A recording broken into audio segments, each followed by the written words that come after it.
Okay. Got it. Yes. All right, we'll call the meeting to order.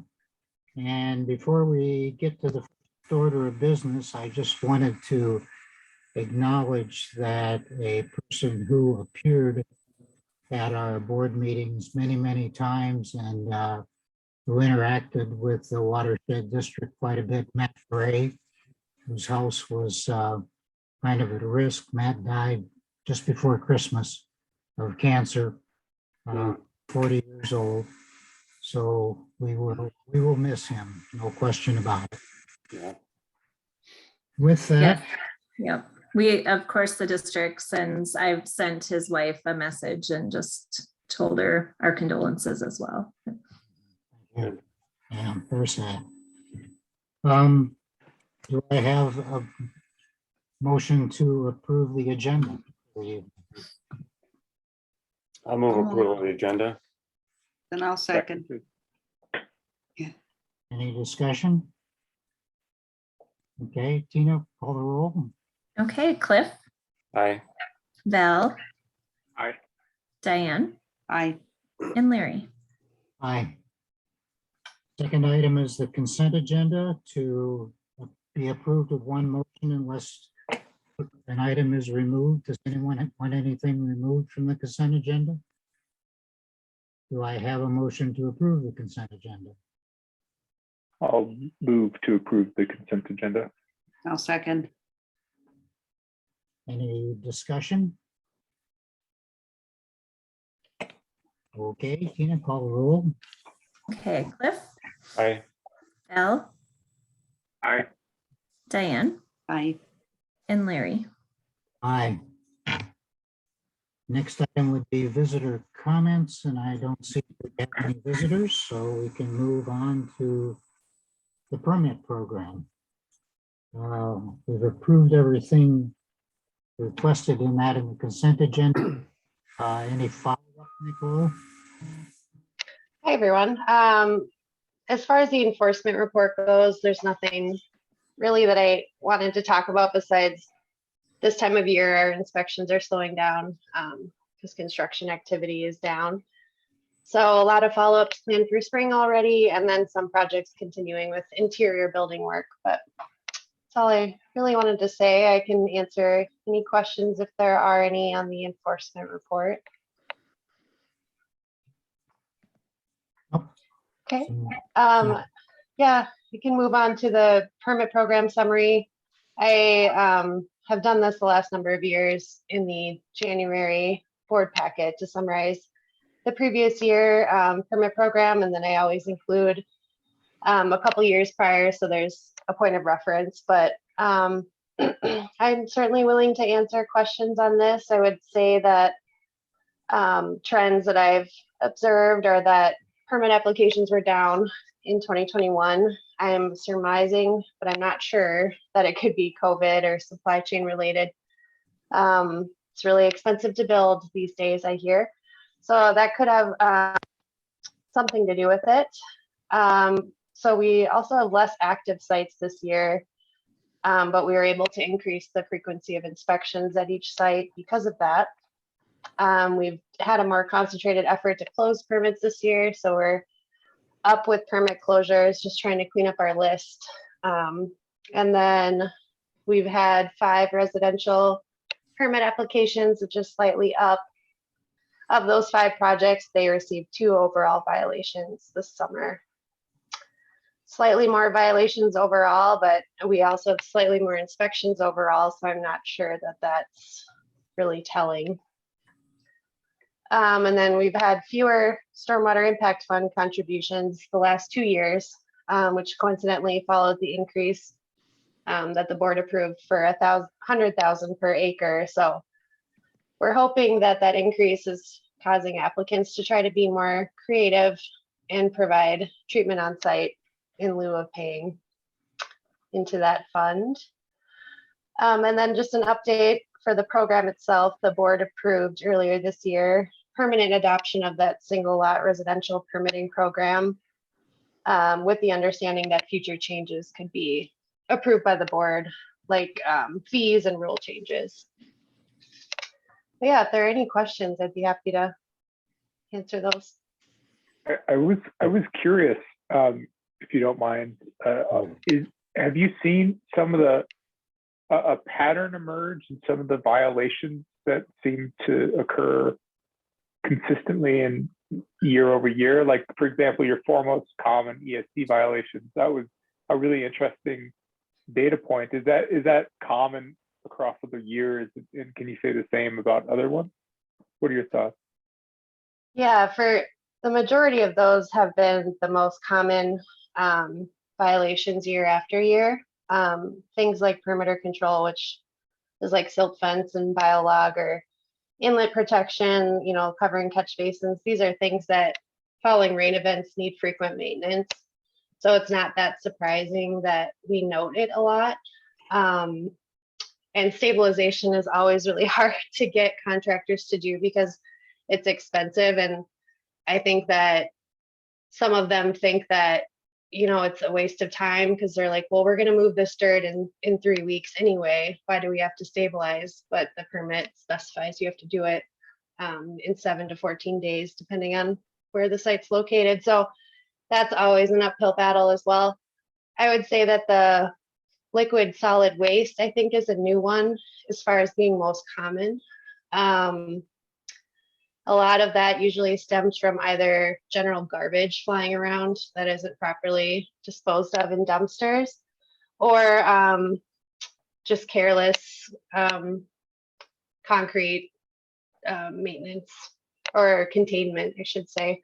Concrete operations are pretty messy, and they're not always disposed of properly. But yeah, I would say for the most part, it's pretty consistent. Nicole? Yeah. So what's the difference between violations, verbal warnings, and percent of inspections found non-compliant? They don't seem to jive very well. Sure. We don't do a lot of verbal warnings because we're on sites doing full inspections so often. So if for some reason we were driving by and not doing a full inspection, we could give a verbal warning. But we just don't do a lot of those anymore because we just do inspections. Well, how do you notify them if there's an issue? By email or? Email and phone and speaking to them in person. Okay. A verbal warning would be like if we didn't fill out a full inspection report.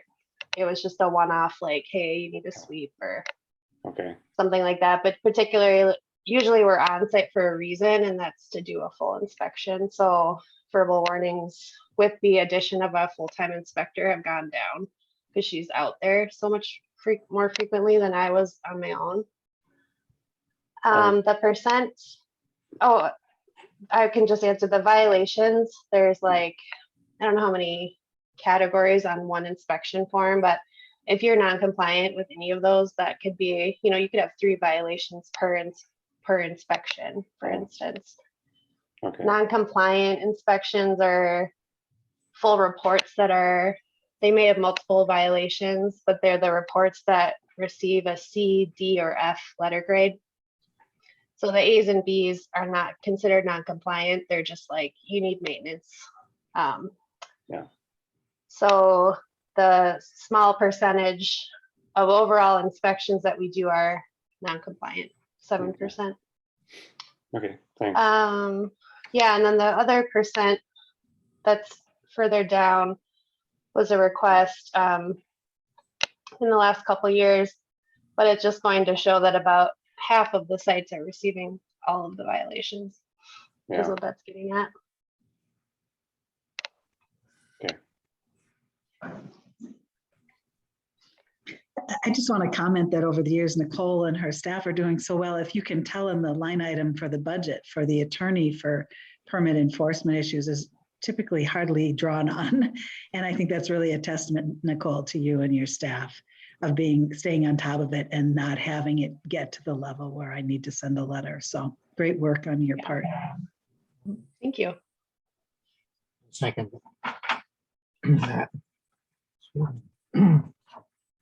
Any other comments?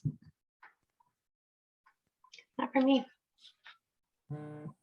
Okay, moving on to the Stewardship Grant Program. There we go. Paige, any comments? I don't have any comments. If you have any questions, but we're starting the year over fresh. Just had that one big application approved today. The city's pretty excited about, City of Woodbury, and then all the maintenance grants are just carryovers from the previous year. So this is the amount allocated for this year. And we'll have some new ones coming in throughout this year. Good. This is typically a pretty slow month for stewardship grant applications. It is, yes.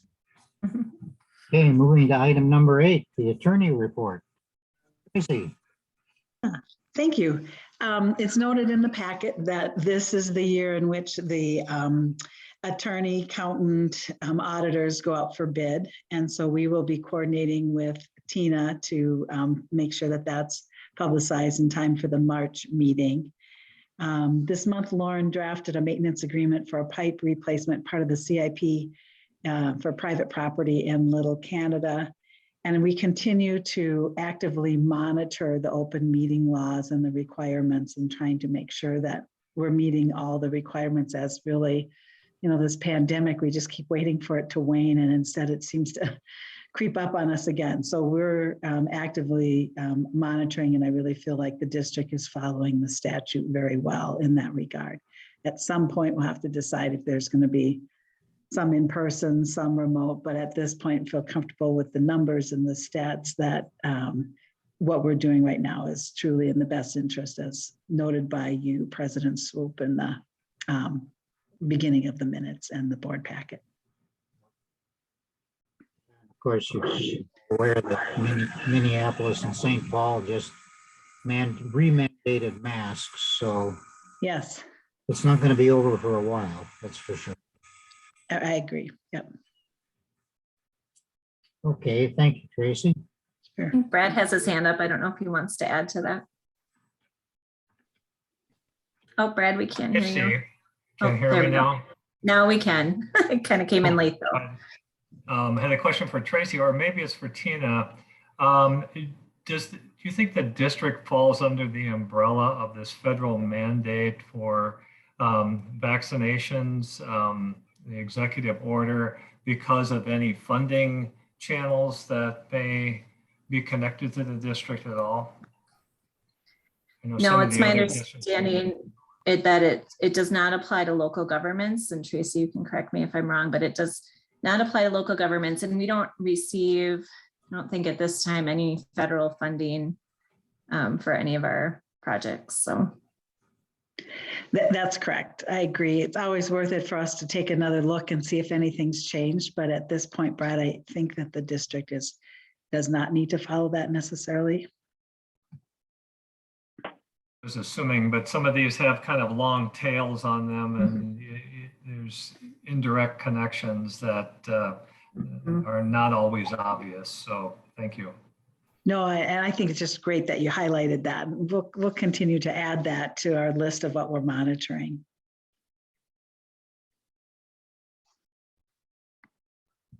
That's my report. Thank you. Any other comments, questions, observations? Okay, we're on to item number 9, board issues, policies, and operations. West Vadnais Lake, as you saw in Tina's administrative report, probably 3 people from West Vadnais will be at our next meeting.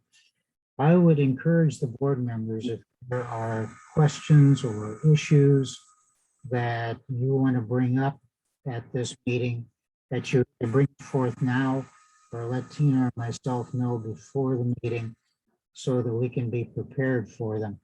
The reason for this interaction is because, as we've said before, even though they're very cooperative with us, West Vadnais Lake is right in the middle of our watershed, as it's been reconstructed since 2013, and it's at the tail end of theirs. And operationally, it doesn't seem to be a big issue, but we do an awful lot for West Vadnais Lake. And additionally, It can be a long approval process. If we have something that comes up at a board level that needs their board decision, like we did when we were lowering A6, because their board only meets every other month, and it's on the fourth Wednesday of the month.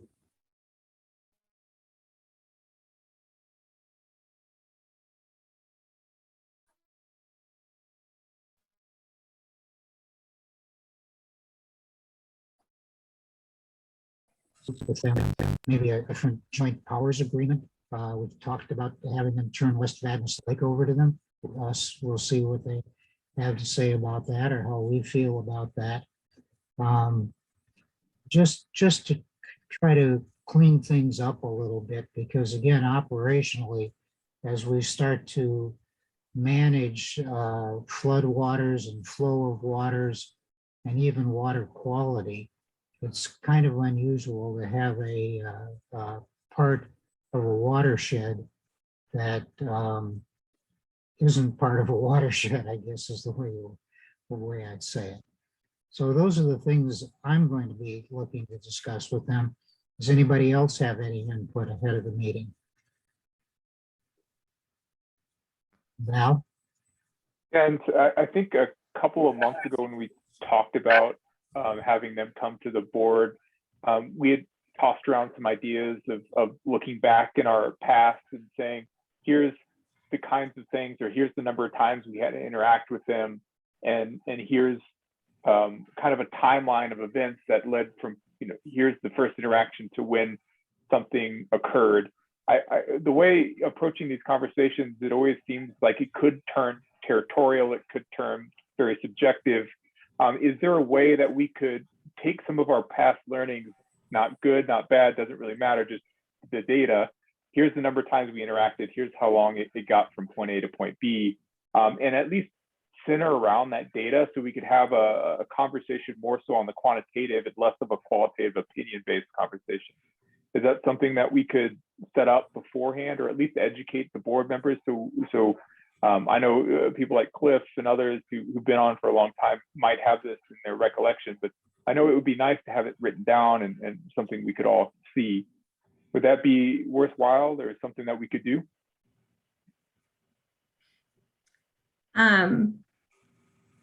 I'd have to think about how I would quantitate that. We've dealt with them on a few issues, like Larry was saying with the outlet, but again, that outlet pipe was in our district, but it did impact the level of the lake. So that's where we had to go through an EAW process. Well, we would have had to do that too if West Vadnais Lake was ours. So that process and timeline would have been about the same. I don't think there was any delays because they had to approve the EAW. I wouldn't say the focus is less on delays. I think that's the wrong terminology to approach it. It's just from point A to point B, how long did it take? Because what we might find is it takes, it's a month, and that's okay. There isn't an impact to it. But I just curious on the data behind the time to decision. Yeah, I'd have to really think about what other instances I would so we work with them on some collaborative things, but again, I'm not sure the timeline is, we're working concurrently on those things together. It's not like we're asking one thing and getting another, it's not a back and forth. But I can get some to that and what that would look like. I'm trying to think back to, and 10, 20 years ago, there weren't that many actual interactions that required, like their board to approve it and our board to approve it. There's been more on the staff level, like a boundary change that was called kind of all staff level driven, working collaboratively on that. I think only recently have we had more major things like the EAW and the West Vadnais Lake level change discussion that went back and forth a bit, but that really didn't yet result in a project other than our pipe lowering. So I don't know if there'd be enough instances to really put together a track record. Well, is there there does seem to be enough instances to enumerate these are the types of interactions and how we Yeah. plan to do it, right? I mean, I think that's still, once we getting to that quantitative approach, I think that would be beneficial. But you're probably right. This is the thing. I know I was curious about why it was outside of the watershed board initially. But if they're good partners, they're still, it's been easy to work with them. Let's just, I was curious if we could lay out that story a bit more clearly. Yeah. Diane? Yeah, my interest is more kind of in the context. The world has changed since the boundaries were drawn. The district took over the Grass Lake area, and the other thing that I think is really critical was a study that Barr did showing no connection between East and West Vadnais Lakes, that I don't think anybody knew before they really got into the details. So I think it just needs a fresh look because the facts are totally different, the geography from when the lines were drawn. So that's my interest. And of course, I've always been interested in it because it's sitting at the top of a lot of the district, and the water's so compromised.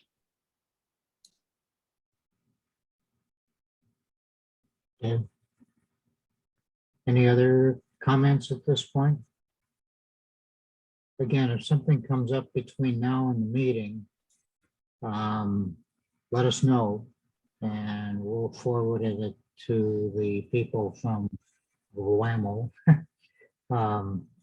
so that they know what to expect. But I think they're coming to tell us what their plans are for West Vadnais. Isn't that right, Tina? Right, so they want to share what their plans are for West Vadnais, and then they want to hear from you all on, why you want to talk about this, what your concerns are, and then start forging a path forward. Right. Okay.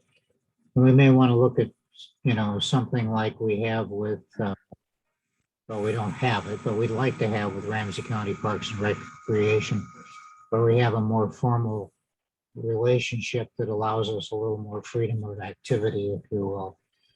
Tina, I'm just kind of curious, maybe they're going to tell us this, but are they going to try that spent lime treatment on West Vadnais when they supposedly clean it up?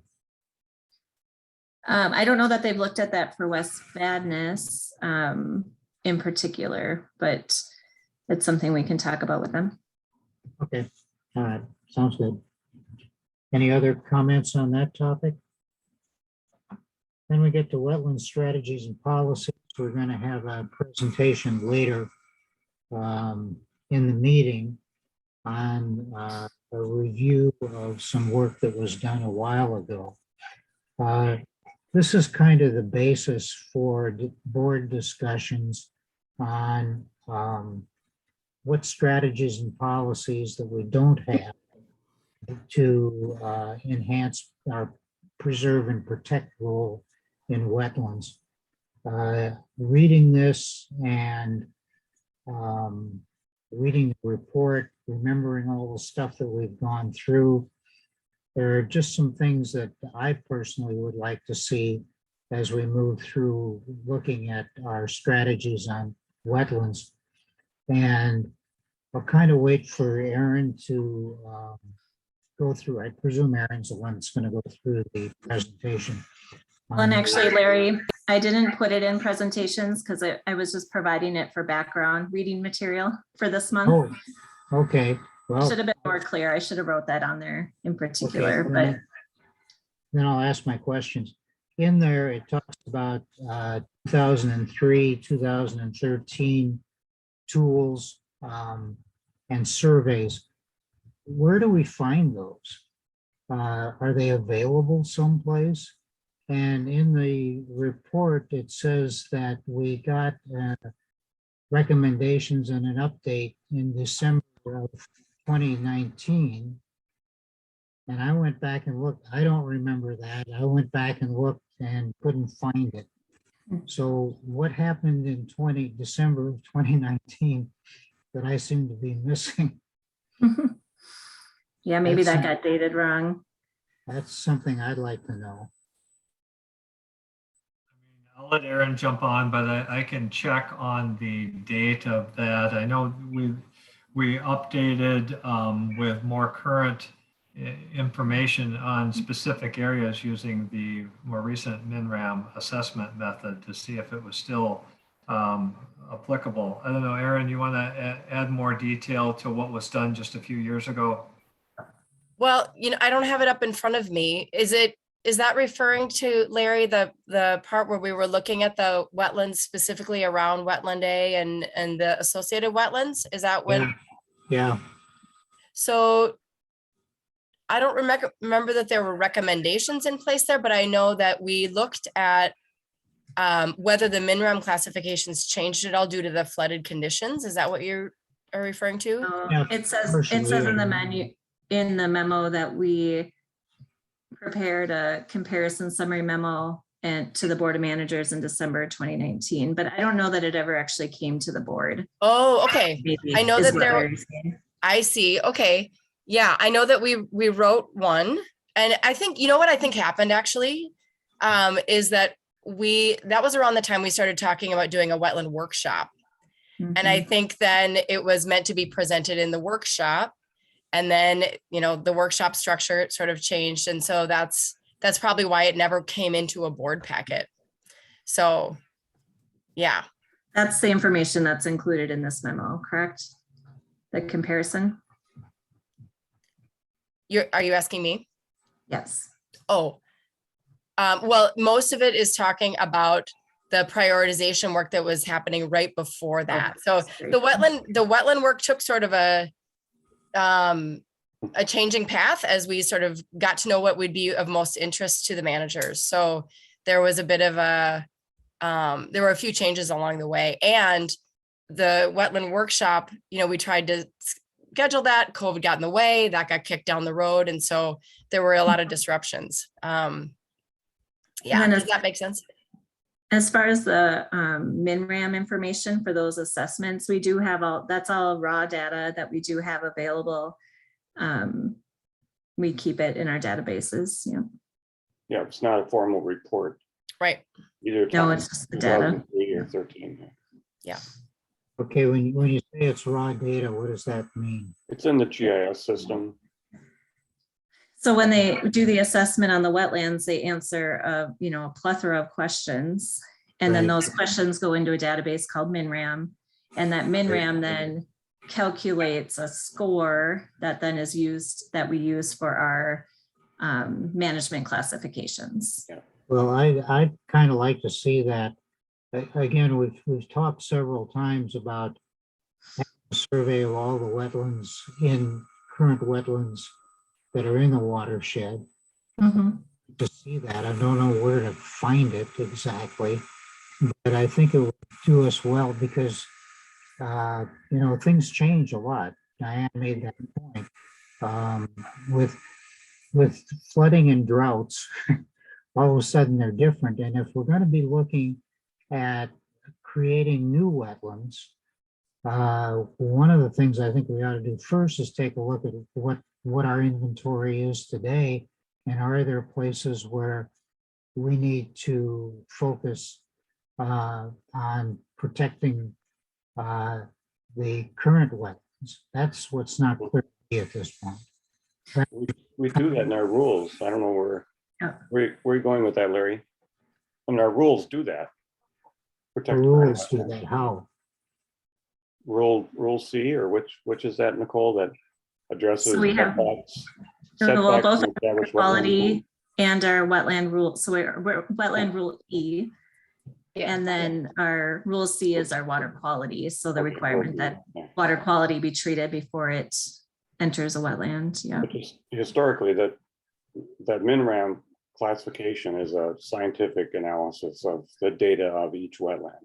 That goes into a scoring system, and that led to our A, B, C wetland classifications. Right. And then it has a setback requirement from each of those. So every single wetland in a district is identified, and every single wetland was evaluated and scored and they all have that A, B, C classification. And so every time we get a permit application, it's reviewed against our wetland database, and the wetlands are identified to have a certain setback, and then those building plans have to comply with those requirements. So, that part I understand. okay. What I'm still curious about is what are the classifications? Because like I've looked on the DNR website for classifications of wetlands, and what they've got on there doesn't jive with what I see half the time. So if we've done an assessment, what is that that's different than DNR has? And how do we respond to that? Are the things that we should be doing or consider to be doing in terms of making sure that the wetlands are in the condition that reflects preserve and protect? So the our wetland classification is all in our plan and on our website on the interactive map. So you can see how every wetland is classified that's been assessed. Now, while we think we have most of our wetlands, there are little small pockets that we may not have assessed. And if those come up in development or through our permitting program, then we have them assessed at that time. DNR classifications are a little different. They're not as detailed. They have not visited every wetland in our district like we have and done the assessments. They have classified their public waters and their public waters wetlands based on aerial photo mapping from years ago. But what I would consider the most up-to-date and accurate information is the assessments that we've done through the MinRam. I mean, if Larry really wants to have an explanation of the MinRam assessment process and how we use that, we're gonna have to get a wetland scientist from BAR to actually go through how you do the MinRam assessment. It's very detailed. And then it's fairly easy to show how we then classify, turn that into our classification. So if that's what you really want to see, how you assess a wetland, that's can all be explained. It's very detailed. Yeah, I know. I've looked at it, so I'm kind of aware of that. Okay. What I'm interested in is as we moved forward, and it is interesting because the detail that I've seen from the DNR website, they take a wetland area and actually classify different parts of the wetlands as different types of wetlands. Yep, and that we take that into, that's all in our MinRam assessment as well. So each of those classifications are considered as part of that. So those are like you might see PMBC. I mean, there's different letter acronyms that that signify portions or types of wetlands. And then what we do is we say, based on those classifications and then all the visual and information that we collect through mapping and different things, what does that mean for, where is it classified as far as quality? So according to our classification, is it the highest quality of wetlands in our district, the medium, or the lowest? Okay. All right. So if it, for instance, if it functions as mostly a stormwater pond and doesn't have a lot of diversity of plants or, you know, other types of organisms, then it would be classified lower because it doesn't have the same kind of diversity that some of our higher wetlands do. So I can go on our map and I can see the same sort of thing that I do with the DNR with our classification. You would see A, B, and C.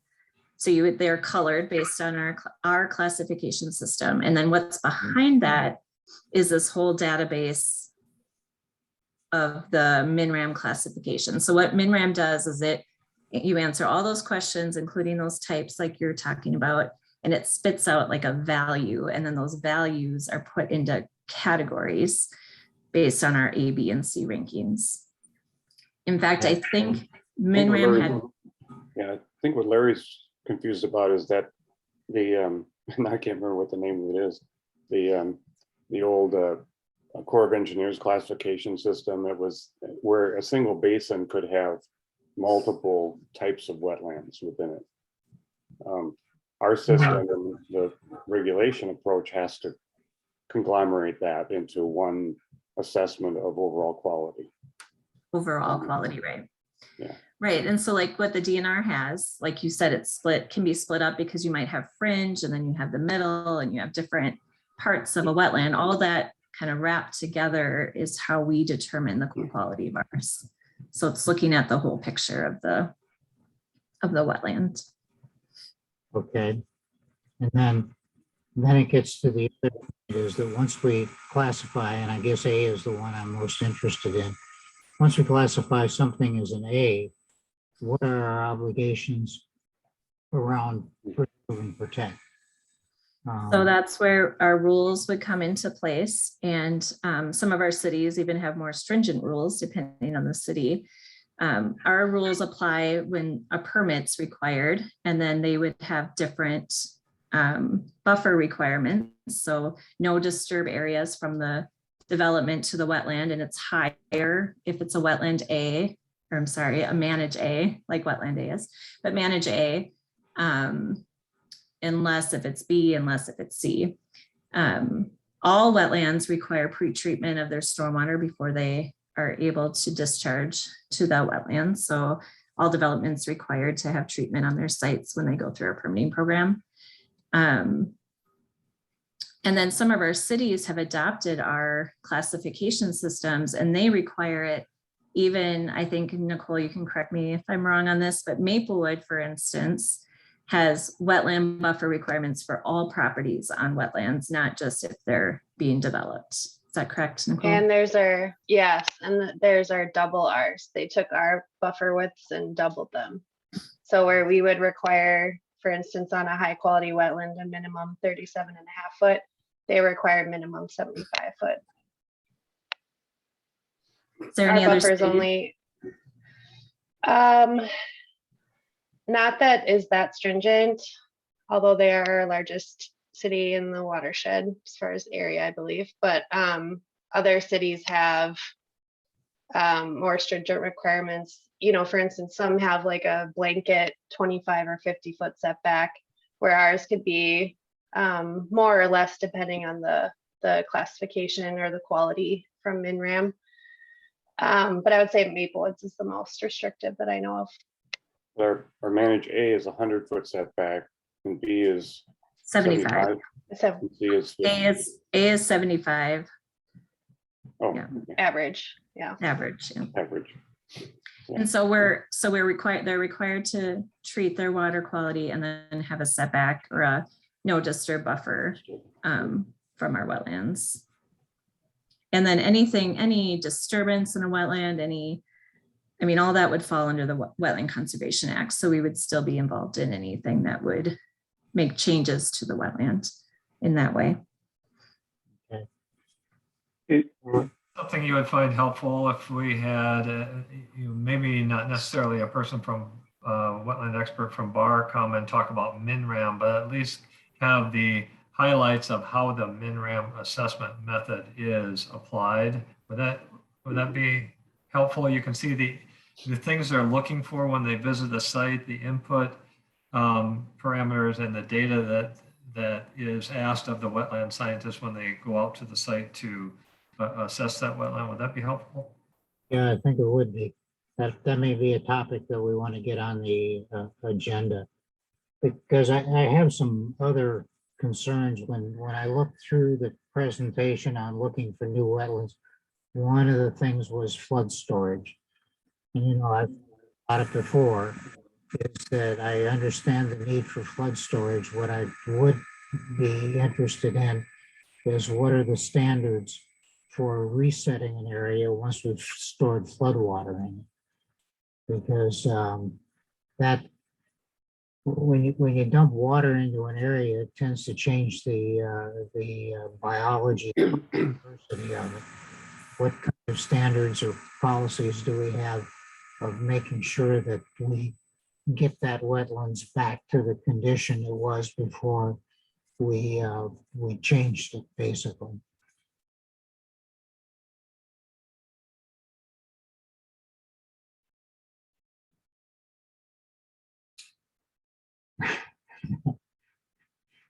That was a conversation stopper. All right. Good. In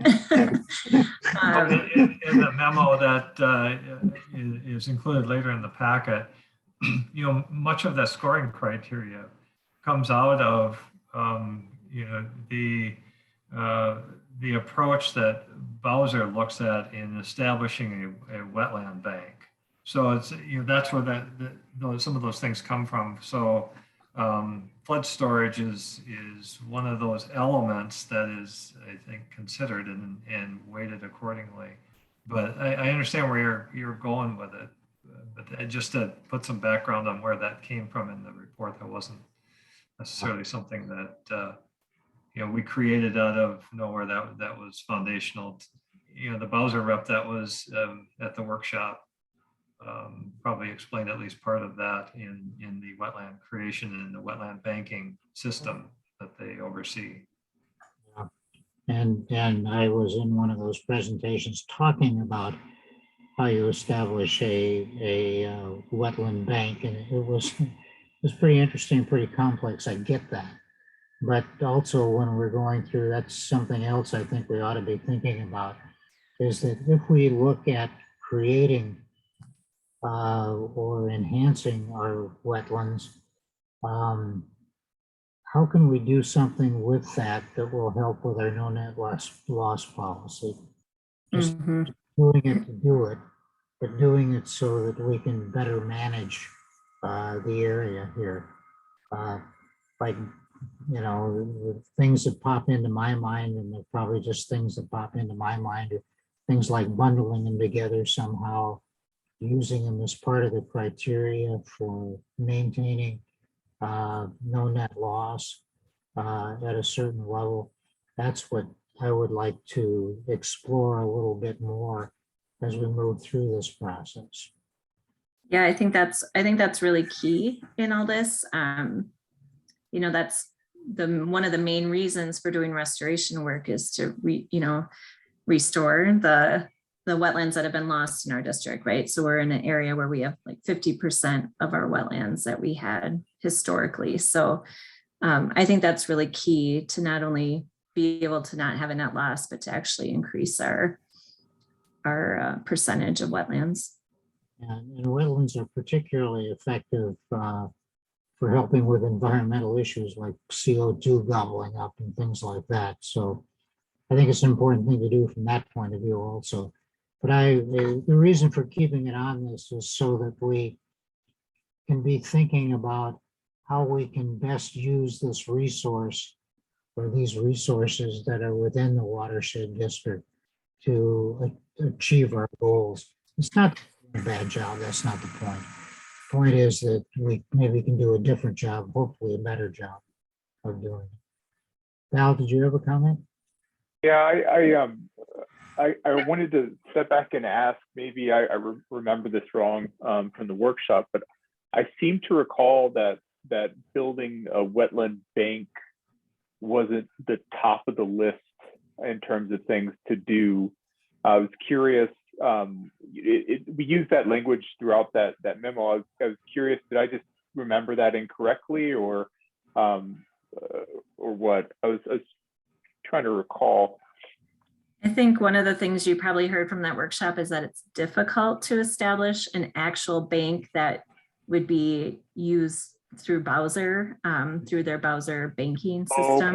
Okay. So doing it through Bowser, but having our own mechanism to account for that, because I recall a conversation with the net loss, and I was very on board with what Larry was highlighting there, and had other questions associated with that. But the word bank just really wasn't, it didn't have a good memory to it based off of what I thought I heard. But thanks for clarifying. Yeah, you're welcome. Okay.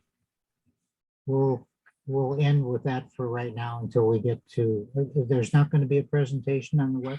No, it was just a background memo for you to have that information. And then I anticipated having a discussion like this about where you want us to go next with that, both that information and then other things that are popping up like the MinRam. That's helpful to know that would be good for background for you. Yeah. So, okay. if I go on the map, just for my clarity's sake, if I go on the interactive map, I can find whether, and I knew this, whether a wetland is, from our point of view, A, B, or C, but I can't find the classification of it.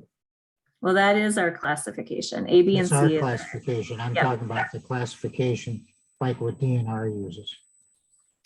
Nope, that would all be, that's not available through that map.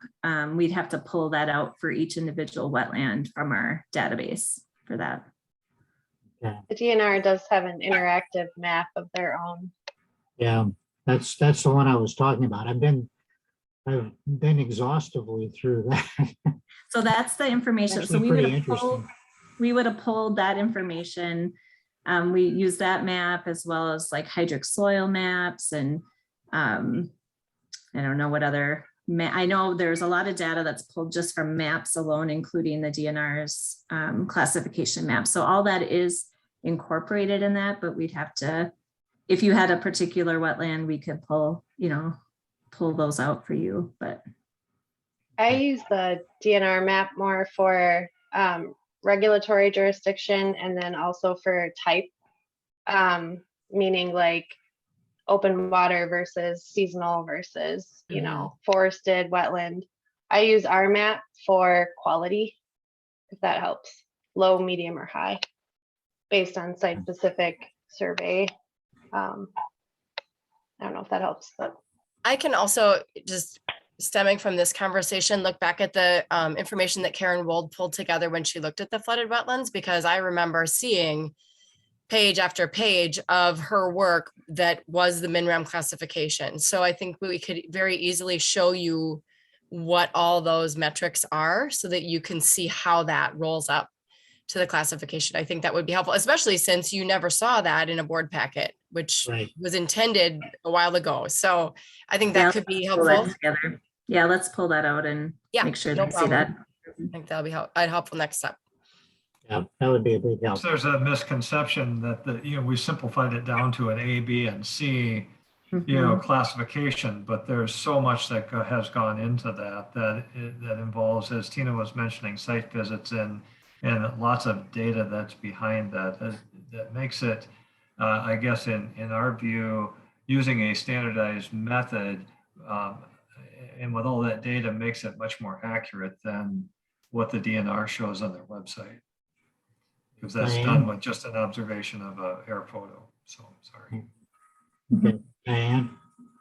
I just had a comment that I found all of this information really interesting and I want to see us do something with it. There are lots of ways we could use it, whether it's starting with the high priority ones and starting on some projects. But I would like to keep it on the agenda and move forward with it. It was a lot of work. I liked the way it looked at things from different angles and I want to do something with it. Great. Yeah, we'll keep it going. You'll definitely see it on each month's agenda as we move forward then. Yep, it'll stay in section 9 for sure. Okay, that's it. So I'll look forward to getting some of that information. That's what confused me a little bit too, and again, I went back to the December 2019. Yeah. Sorry about that. That was a miss. That was what it was intended. And then things got shifted around. So we'll make sure you get to see that. Okay, thank you. The last item in section 9 is sale and daylighting. And the only reason I sent a memo out, or not a memo, I sent a copy of a newspaper article that Paige was quoted in. Thank you, Paige. About the fail and daylighting. Cliff, you made the comment, the only reason for putting this on at this point is you made the comment, it didn't seem like that was something that should be on our priority list at this point. And I agreed with that. But I just want to make sure that we're clear as a board where we stand with respect to this particular project. So I'm going to ask you, Cliff, and we'll put you on the spot a little bit. What are your thoughts on this? Well, I think as we talked about it last time, as long as our role or our financial obligation and engineering obligation is minimal, I have no problem. I just don't think it's worth our spending a lot of money considering our other priorities. But as long as there's this group going and they're getting funding to do the studies and the engineering and the phasing, and then they're going to seek capital improvement funds, and it is a higher priority with Capital Region. Yeah. Mhm. So I mean, they can pursue it and it can proceed. So it's okay. It's okay with me. I mean, it's a laudable objective. It always has been, but the feasibility is low, and the public impact, I think, no matter what they actually accomplish, is going to be minimal, in my point of view. Not theirs, obviously, because they're working hard to get it done. But if they want to pursue it, I have no objection. Just to jump in a little bit about what our role is at this point. We Paige has meetings with them occasionally just to kind of talk about the project. We'll definitely want to be reviewing some of their engineering as they get into those phases to make sure that there's no negative impacts from the project on any of our systems. That's something we've already addressed with them, verbally, about flood control and just making sure that we're being cautious about those things. So we'll want to make sure we're reviewing that.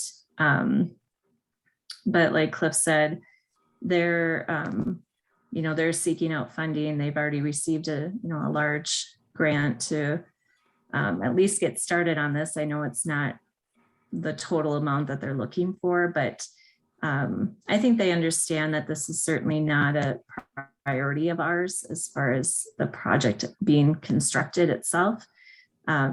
It is, like you said, higher priority for capital regions. So I wouldn't want to be a roadblock to, them being able to tie into that for their own needs. But I certainly hear what you're saying about the level of commitment that we're promising. Diane? Yeah, I think on all of these kind of things, we just use our same criteria. There's several aspects of the daylighting that fit with other work that we do. And we can just figure out based on priority how much we want to put into it, whether it's water quality or recreation or water control. So it's not a black or white thing that daylighting isn't worth a lot, or it is worth a lot. We just need to use consistent criteria as we look at these. And I think we have. We've given them some money and it has some positive aspects, but it's not up there that it's going to have such a big impact on our goals that we're putting more into it. Yeah, it's good comments. Thanks, Dan. Anybody else have comments? I think that's pretty clear.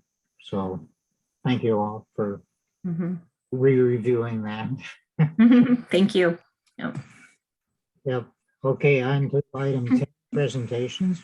There you are. Oh, Aaron, it's always confusing on Zoom when people move around and you place and they move someplace else. But the Coleman Creek and Ames Lake Flood Risk Reduction Study, Part 3. Part 3. Yeah. So this time, you remember the last month, we spent a bit of time walking through specific examples of things that could be done, things that we would like to explore in greater detail, and things that seem like viable options. This month, what I'm trying to do in this memo is to clarify some of the information about sequencing and the order of which these projects could be pursued, and lay out a proposed next few steps for feedback from the managers to see if this is the right way to proceed, in some smaller, more bite-sized chunks, and sort of organizing next steps in terms of grouped categories of the types of efforts that we're talking about. I also included some information on the level of protection that all of these structures are already getting in terms of the storm recurrence interval. So, you know, we've been talking a lot about protecting these structures to the 100-year flood event or the 100-year storm event and 100-year flood level, but it's also interesting to look at what lesser events might be impacting these structures already as well. So I wanted to add that dimension into those tables. I guess, first of all, maybe I'll just ask if there's any questions before I get going, or if you want to revisit anything on the story map, or I know it's been sort of these, you know, waves of information month to month. So I want to make sure we're all starting off on the same page.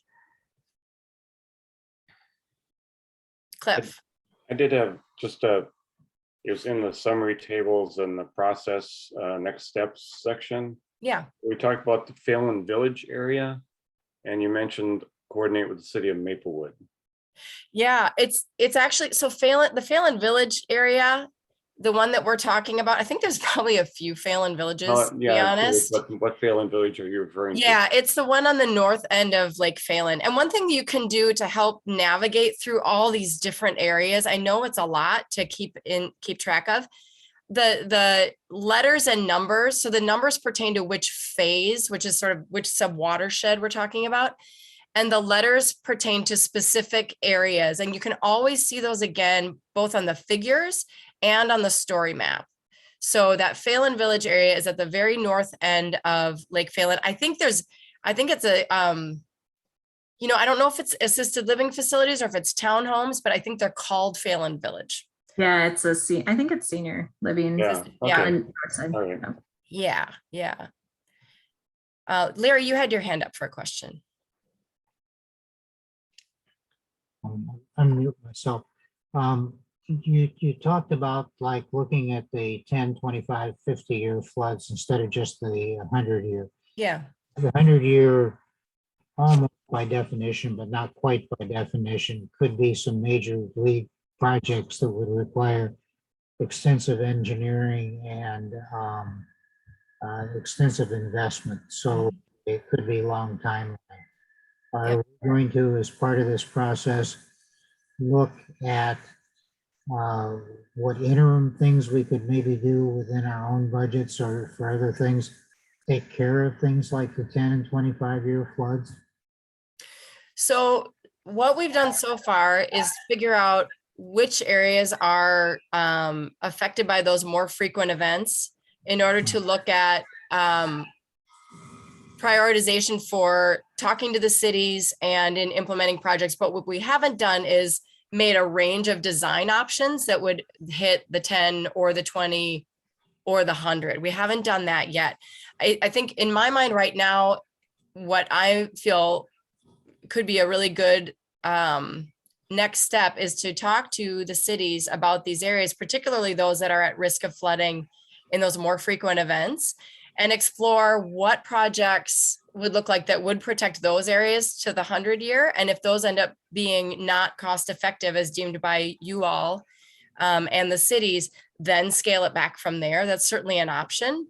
But I guess the step that I'm thinking of before what you're suggesting is to look at those areas first and figure out, okay, well, how would we go from a 2-year level of protection to a 100-year level of protection in this area? Does that make sense? Or should we be targeting something more like a 50-year or a 25-year?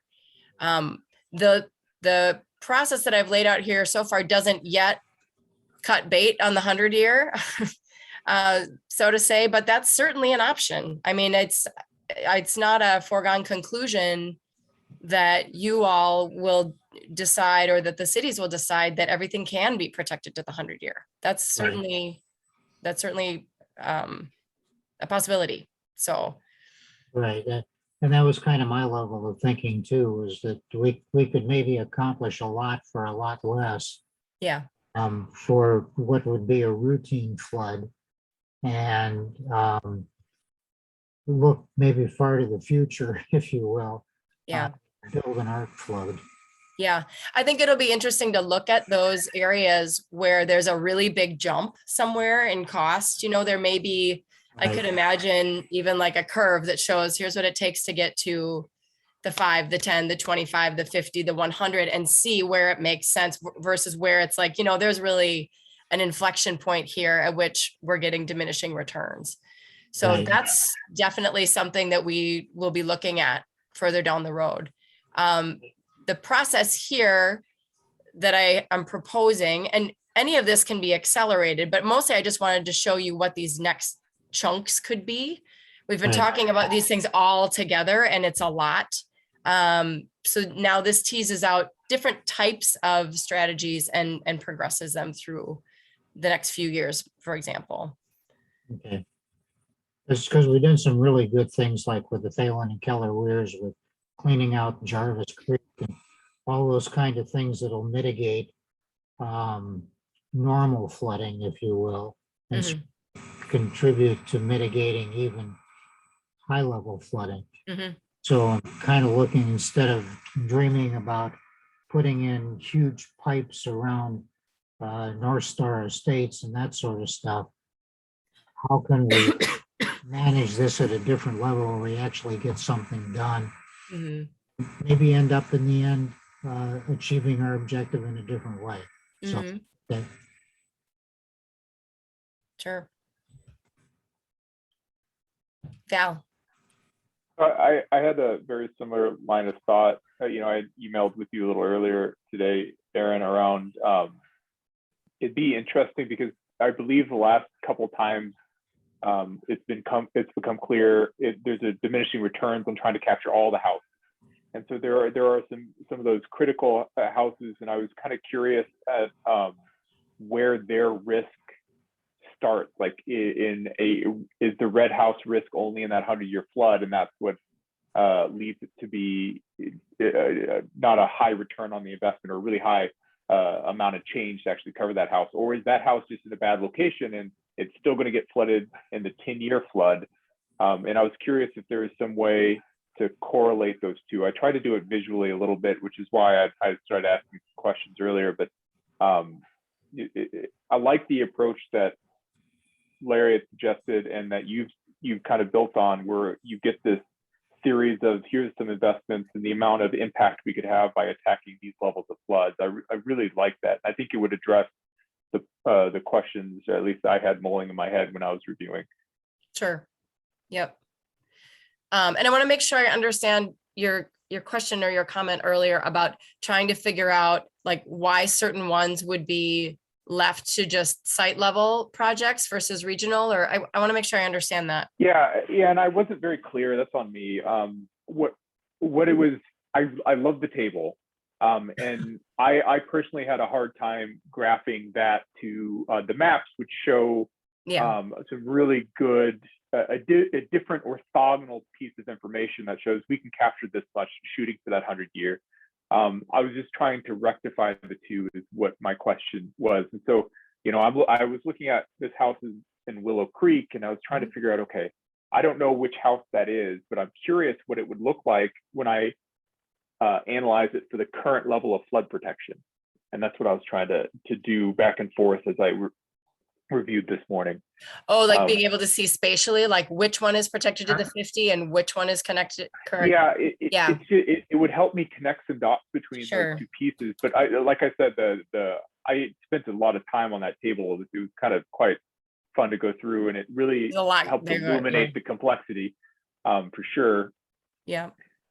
But melding it with the map would be helpful. Yeah, visually. one thing I've thought about doing, and maybe you all can give me some feedback on this, I did almost make a map that showed that color coded the structures to the recurrence intervals. But then I thought there's a lot of colors going on and I don't want to overcomplicate this, but I did think about doing that. We have done that, for example, and I know we're not talking about North Star Estates today, but we've done that with those structures, figured out which ones are protected to which level. And we gave that to the city of Little Canada so that they could see immediately like which ones are really the most vulnerable, most frequently. So I could certainly prepare, because my mind kind of wants that too, Val. I totally get that. So I may prepare that anyway, but I know it's a lot of colors and it's a lot, but as long as, I mean, I mean, as long as you're okay with us asking questions on the legend, I mean, like, as long as there's a legend, Yeah. I'm very Yeah. happy. with colors. Yeah. Well, Aaron, I'm even thinking about, some of your maps that just show the line, right? The flood inundation lines for those different storm events. Oh, yeah, Like right, we a do have that. topographic. Yeah, so that might be. We maybe do could have add that. those. Yeah, so, okay, that's good too. And Val, you haven't seen those, and the rest of the managers haven't seen them in a while. So this is where we're looking at all the different storm recurrence intervals up through the 500 year, which we're not designing for that tonight, but we do have that too. So there are different ways that we can understand what our current level of risk is. I guess, and this is a great conversation. I mean, we start out in all of these areas trying for the 100 year and trying to wrap our heads around what it takes to get there. But it is true and a good thing to discuss, and we won't decide anything today, but as we navigate through all of these areas, at some point we do need to make decisions like that. What is the recurrence interval that's good enough? And you all may make a different decision in certain areas than, say, a city would. A city may look at a 50 year and be like, you know what, in this day and age, that's pretty good. Now, we won't know that until we get into those discussions, but Cliff, for you, yeah. Yeah, I mean, we have to realize too, we're in a situation where the communities developed, some of the communities developed even before we had floodplain maps. Right. Some of our cities. Right. And then they had some early FEMA maps, which weren't very accurate, and they prohibited development in the floodplain, but now the floodplain's grown beyond that. Mhm. And now with the new flood frequency or rain frequency data we have, we're obviously thrown in another situation where the Okay. flood levels are even higher than we thought before. I mean, I reflect back into the late 80s and early 90s where our projects were pretty much directed at alleviating flooding. Right. And we did projects that did that. And there was a time, actually, probably for about 10, 15 years, where we thought we addressed all our flooding issues in our district and we could move on to water quality. That was kind of our frame of thought. And all of a sudden now with TP40, or no, Yeah. the new That one. was 14. Yeah, it was 14. It was 13. Whatever. We now have data that throws that all in the Right. basket, and we're caught with more and more flooding. So we're going to have to, I think, at some point, because we're dealing with existing infrastructure and existing development that didn't have this data, and now they're there. And either if we want to protect them, some we're going to have to buy out, or we just inform everybody, you're in a situation now where this current system isn't going to allow us to protect you. Right. You're going to have flood insurance. Right. And we're going to protect you more than you currently are, but it's not going to be enough. And just that might have to be good enough. Mm-hmm. Val? And I wanted to add, because what I love about the direction, if I'm interpreting it correctly, and correct me if I'm mistaken, is you effectively have provided us with a level of risk in terms of some of those flood conditions. And then we're going to look at the investment amount. So it really becomes a clear, transparent trade-off on we're stewards of the taxpayer money. Here's the investment that we think we can make to help as many people as we can with the money that we have. And so that's at least how the process came off to me, for sure. And so I'm all on board on that. And so the more data we can collect, the way we can visualize it, maybe there's some categories in the future where, okay, this isn't something we can do, and we need to start having conversations with cities now to figure out if that. So I think that's something that you said earlier, and it really resonated with me. And so I just wanted to make sure I had the complete picture, because this is what I was hoping for. Yeah, and I think that's right. And I think until now we've done this all just within district staff and bar staff. And so I think a really important next step is to talk to the cities and show them what we know. I mean, we've been showing them, giving them information district-wide, not just in these two areas, but district-wide about what we see in our models and what we see with the inundation maps and where all these structures are about the risk that we think that they have in their city. So they've seen waves of these things. And so this is another level of, okay, you know, now we've looked at these things and we're starting to get a sense of what it'll take to protect to the 100-year. What's your reaction to that? You know, most of this stuff that we would need to do is not on public property. Some of it is, a lot of it's not, and a lot of it would have to be done with a lot of city involvement. So getting their read on it, and then, you know, based on that input, then also dialing in on those trade-offs, I think, is where I see this headed. And the different areas, I don't know if, so in the flow chart, maybe I'll put that on the screen if that's helpful, unless anyone else has a question we want to talk about. I didn't have a big presentation in mind. I just thought I'd highlight a couple things and we could kick things around like we're doing. So let me pull this up.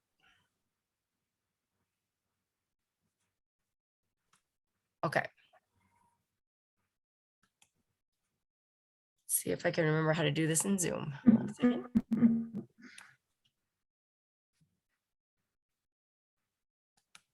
Okay, are you seeing the flow chart? Oh, not yet. I have to say share. Okay. You see it now? It's coming. Yeah. Okay. There we Yep. go. Okay. So I organized these into 3 different groups. Again, more colors, but the orange is where we're looking at emergency response plans. We've talked a lot about those throughout the course of the last several months. And this is where we're looking site by site, you know, structure by structure, what would need to be done before any other solutions are in place to protect that structure from the 100-year storm. And in some cases, there's very straightforward things that can be done. And in other cases, they're very, very difficult. But the point is to show these to the cities so that they understand what the details are about all these structures we've been talking to them about over the last several years. Also, as a part of that, we've been having our staff look at where there might be, again, this concept of a site scale permanent solution. So this would be like a berm, for example. So instead of rushing out with sandbags, it's possible that in some people's backyards or around some businesses, there could be some berming. Now, would people want that? That is to be determined. And who would implement that? That is to be determined. But the point is to get these in front of the city so they understand what this looks like on a more ground truth level. So that's the orange. So I could see, you know, 2022, we're really close to being able to do this now. I mean, that's what a lot of this work has been over the last couple of years. And then going into 2023, based on those conversations, based on your decisions, based on cities' decisions, some of those things could actually be implemented. The green is this diversion, the bypass diversion, which is really a kind of a big deal if that really went into place, and really needs a lot of discussion with a lot of stakeholders and a lot more steps before obviously we would be doing anything like plans. We actually did write a grant application to the MPCA's Climate Resiliency Grant Fund, which is a new grant source, to do that stakeholder involvement and further design brainstorming with the cities and the county that would be affected. And then DNR too, because of the Gateway Trail. So that, you know, ideally, you know, maybe that could potentially go to something like final design, but it probably wouldn't be until 2023. And we would all be talking about that in the interim, of course, before moving anything forward. After it's known what could happen or not happen with a diversion like that, then we could fine tune what can happen at PCU Pond and this wetland that's west of White Bear Avenue, because those do depend a bit on the amount of flow that would be bypassed. So if there's not going to be a bypass, if that's a no-go, then we would have to be altering those designs accordingly. So that's going to take some time. Oh, go ahead. I had a question. Yeah. That bypass, that was the one from PCU Pond down the Gateway Trail, right? From North St. Paul Urban Ecology Center. Yeah. Yeah. So that would probably, I mean, if it would work, it would go to that low area on Goodrich Golf Course. But from there, wouldn't it go into the pond at Maplewood City Hall? No, it would actually, no, it would go down through County Ditch 17. It wouldn't have to go through Wetlander Pond. Okay, that seems pretty difficult to me, but okay. Well, big topographic change there to the west. To the west before it gets into County Ditch 17. Yeah. Well, I don't know. In the design, the preliminary stuff we've been looking at, it seems like there's a way to do it. Well, But that would be a topic of more conversation for sure. that same project that reduces the flooding potential on the City Hall campus? Yeah. It is, okay. Yeah. All right. Yeah, that would be the goal. That would be the Yeah. goal. So, yeah, so that's that pathway, if you will. And then the ones down below in the blue, so this 4B, improvements to County Ditch 17, 4C, improvements to Phelan Village area. We talked about where that is on the north side of Lake Phelan. And then the Ames Lake area stuff, those we can start to look into without having these other pieces in place. And I know I just mentioned the bypass would go through County Ditch 17, but actually the lower part of that is fairly unaffected by what happens with the bypass. So you could start to look at what it would take to upsize that pipe to get those homes along that southern section of County Ditch 17 out of the floodplain. We could start talking about that with the city right away and find out what their appetite is, you know, what they're thinking about for that area. That ditch is a little neglected. So I think there could be some interesting conversations to have with the city there. Likewise with Phelan Village area, that's a pretty isolated spot in terms of these other pieces that we'll be pursuing. And then the Ames Lake area, that is separate from all of these other pieces you're seeing on this flow chart, and a really big trouble spot. So we would start conversations with St. Paul, see what they're thinking, make sure they understand how low those homes are, and get a better sense of what their thoughts are for the future of the area. So then, you know, I could see us moving to a final design for County Ditch 17, that 4B project, 4C potentially in 2023, or maybe even earlier if things go quickly. But then the Ames Lake area is really something that would take several years and a lot of planning. So, you know, we would keep moving with this, but it would be at a later, a slower progression, I would think. And then just in this 2024 and beyond, just the text in italics is just to, you know, remind us that this is the plans and specifications and implementation. We're not talking about recommending rushing to any of that. There are numerous conversations that would need to happen before that, and decisions that we would need to be making in terms of the level of protection that we're trying to provide. So just kind of wanted to lay this out. I mean, especially for next year, these different areas of inquiry and further discussion, making sure that that seems appropriate to you all as we move forward. And then, you know, we can certainly be continuing to map information, you know, charting cost benefit trade-offs and all of that as we go all along the way. But I wanted to make sure that this seemed like a reasonable next step for at least next year. For this year, oh my gosh, it's 2022. For this year, not next year. Sorry, I'm not quite in 2022 yet. So how does all that feel? I think Val has his hand up. He has a question. Yeah. I'm trying to be more courteous. Raising my hand, I just want to jump in and ask. I was curious. I haven't really watched the weather predictions for this year. Is there any impending predictions when it comes to wetness of the year that might accelerate one pathway over another? Out of curiosity. So, for example, you know, and I realize this is all kind of a high level plan at this point, and so you know things can move faster, slower. I get that part, but would we say, oh man, 4B, we really should accelerate that because 2022 is going to be a pretty wet year, and this might have a good bang. I was curious if any of that consideration was played into this. Outside of the structure makes sense to me. I don't have a question of that. Now I'm curious more about details.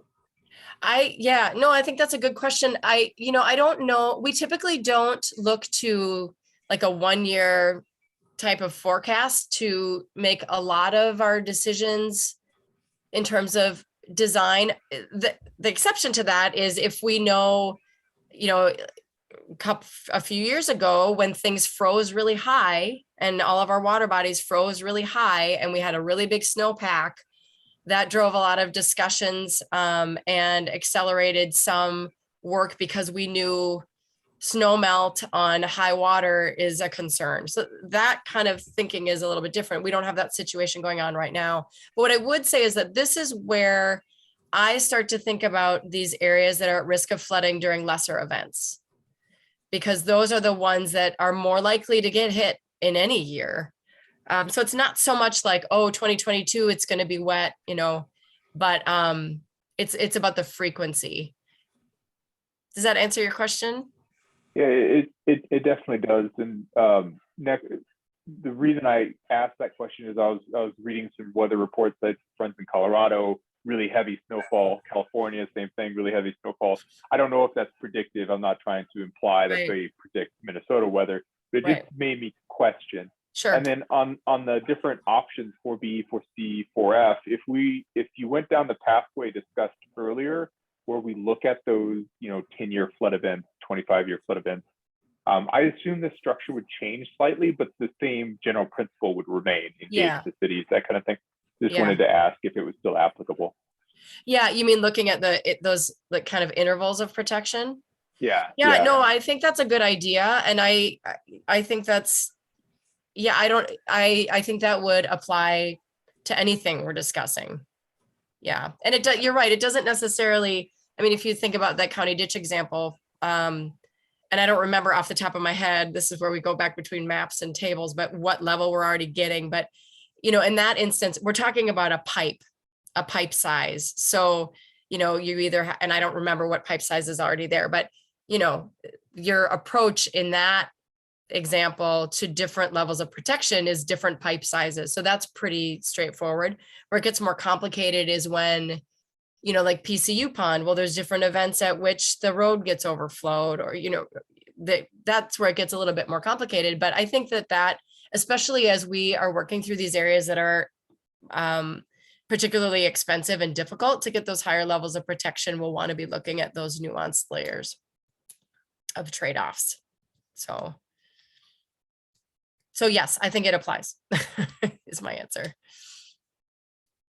Any other questions or comments or wish list items, Larry?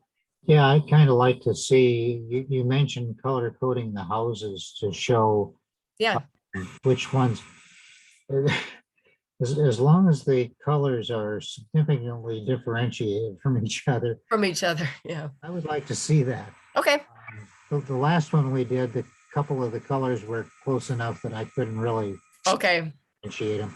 Sure. It's just me. But I think that would be useful to, as we're looking at these projects, to show why we're doing things, communicating with the cities, why we're doing things, and the progress that we're being made. Because if we can do something that's fairly simple and say keep 20 of 50 houses dry in the 10-year flood, that's probably a pretty good thing to do. And looking at building on that, I think that would help our understanding of what's going on. Sure.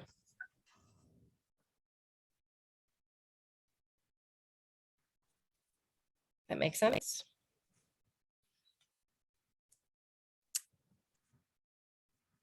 All right, I'm going to stop sharing unless there's anything else you want to look at in particular here. And that pretty much covers what we talked about. It was mainly about the process and the next steps, because I think one thing I definitely heard at the last meeting was, can we break this down a little bit into some smaller chunks now that we've gone through the big picture, working our way through the next steps and keeping things moving is important. So that's what this was meant to indicate. Yeah, Cliff. I was terribly surprised to see some structures as a 2-year event critical. That surprised me a lot. Yeah. That area in particular. So that's that Phelan Village area, if I'm remembering correctly. And that area, we're also looking for some solutions that could be right at the site as well, that would not require replacing those pipes. I mean, you could replace those pipes, but there may be some simpler things that we can do. And so we'll be bringing those ideas forward as well. There was one house next to the PC or the Urban Ecology Center too. That was. Yeah. Mhm. There's some really low stuff over there. Yeah. Yep. Yeah, so I think those, I mean, following along the discussion of looking at how susceptible they are to flooding as a priority, I think addressing those 2-year issues, Yeah. getting up to at least 25 is probably a priority, I think. Right. Yep. Exactly.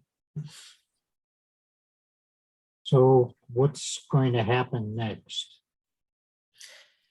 Well, so what will happen next, at least in terms of what I've laid out here, and you can tell me what kind of information you want back at the board level and the frequency, is to bring this information to the cities and, with all the different affected cities in these areas, show them what we've been showing you, and make sure they understand the levels of risk that are there, and talk to them about their future plans for these areas, what level of communication they plan to have or don't with these homeowners, and then get these emergency response plans to them so that they have some guidance on what can be done in the interim. And then on a separate track, getting into the Coleman Creek Wakefield Lake diversion planning and design with stakeholders to talk about the possibility of that big diversion. And then also talking with the cities about some of these more regional solutions, like the County Ditch 17 pipe, the Phelan Village area that Cliff was talking about that's only protected to a 2-year right now. And then starting the longer range communication with the city of St. Paul about the Ames Lake area. So yes, Brad. You're muted. No. I can't hear you. Oh yeah. Don't give up, Brad. Don't It's give not up. showing up as muted, so Oh, now we can hear you. I don't It's know what weird. the deal is. So what I think we should do, Aaron, is probably, take what you were just describing and put it into some form of a scope summary to kind of, put some boundaries around some of these next steps. So maybe the board can react to, how we're taking this forward in kind of written form. Because there's a lot of different pieces that are going to be moving at once. And I just want to be clear about what we have planned or not planned for the near future. So that might be a way to approach this. Yep. That would be good. What frequency do you want to be hearing about things? Just sort of as there's, well, I guess we could come up with that in the scope summary, some milestones to propose for feedback. Yeah, I don't mind you coming to every meeting and letting us know what's going on. You don't have to necessarily come to a conclusion, but just so we get kind of the rhythm of where you are and what's happening and what our expectations should be. So we don't all of a sudden, like 5 months from now, have you come in and like huge presentation. Here's about everything. something. Yeah. A 12-hour meeting. Yeah. Yeah. I think Aaron, you should put we it can in talk. Go ahead, Tina. I was just going to say, Aaron, we can talk too about what to bring back to the board on another track to start looking at that frequency and cost benefit, and so we can kind of keep that moving along at the same time. Yeah, I like that. I was going to say, once you do the scope summary, I think it could be treated as a project and just put it in the monthly project activity report. Yeah. Yeah. Okay. We had a discussion with Maplewood last month, and this is the result of that discussion. And yeah, I think that makes sense. Something like that, so we can track along. Yeah. I typically like to hear when there's a city reaction to something we're talking about. I think that would be important for us to hear. Yeah. So maybe at this point we break those updates down from, basically one big update to updates on all these different tracks that we're talking about. Mm-hmm. Yeah, that makes sense. Okay. Any other comments or questions from the board? I would like to, I love the direction of putting it as a program summary. Maybe there's some sort of cadence that comes out of, maybe that's what you're saying, like every 3 months we bring it forward again, or it don't take 3 months to the bank, but some sort of cadence where we can spotlight more detail as we go. And I like what I think was mentioned, because in my mind, it's effectively give us the exceptions that you need us to react to. I like that. I like that. Yeah, good. Great. And by the way, we're sorry, Larry, one last thing I'll just say. This is true, these updates are true not only of this area, but also the other parts that we're still have moving over in, the Wasso Basin area. And there's other pieces that are phased and planned over there as well. So we'll keep these coming. Okay. Yeah. The more the merrier. All right. Thanks, everybody. Okay, thank you. That's good. Next item is administrator's report. All right. Happy New Year, everyone. I hope you all had a good Christmas and New Year holiday. So I've got the meetings attended of the upcoming meetings. I wanted to mention I did have a district holiday party slated there, but we have canceled that just due to, we were going to do it in the garage with the heaters, but even with the doors open, it's winter and it's a little unpredictable. So we're going to wait until either, the conditions around COVID are different, or we have warmer weather where we can be outside together. So Memorial Day and the 4th of July are holidays too. So yeah. Yes, hopefully by then we'll be able to all be together out there. But I just wanted to give you an update so that you weren't planning on that as it's coming up next week. But so that's for meetings and upcoming meetings. I do have an update on the Ramsey County permitting that I'm excited to share with you today. So I said in here that there wasn't much movement, but that we do have a situation where we need to inspect, Dave, if you want to jump in here, pipes that are on Ramsey County property. And it appears that they are ready to implement this new access agreement permit for that project. So it looks like I've got confirmation that we're done with that they are implementing that. So I don't know, Dave, did you have anything to add to that? That was on. No, not really. Yeah, no, that's it. So that's good. The PFCs and alum use, that is still on our radar. I need to talk with Aaron and Brad about what meeting to bring that forward to the board for more discussion. Still, we're planning the beginning of this year. So I don't know if that'll be February or March, although there are some other things that are kind of looking like will be scheduled for March. So I'll keep you updated on that. West Vadnais Lake, I think we had that discussion, like Larry mentioned. If you have things that you want me to make sure I'm going to meet with Phil ahead of our meeting next month, the administrator at Blamo, just so that we can kind of talk about a way to facilitate the discussion between you all and him and his board members. So if there are things that you want me to make sure that we haven't already talked about that we want to make sure we're addressing in that conversation, let me know. And I will think about that. And I'll talk with Larry too about that as we get closer to the meeting. And Victoria Shores, there's nothing really new to report at this time. They did submit revised plans. We provided comments on those plans, and they, before the January packet deadline, had not responded to our comments. So I don't know if Nicole, if you have any further update on that, but I would guess we'll see that permit come before you next month. Is that? As far as I know, they're still planning on submitting revisions in time. So that all depends on if we have more comments or if our comments aren't addressed still. Right. There's a lot of back and forth on this one. So tentatively, you'll see it next month, but we'll see. Great. Thanks. Yes, Diane. Yeah, just if we gave comments, if we could have those at the same time we see the permit, or else in advance, it would be helpful.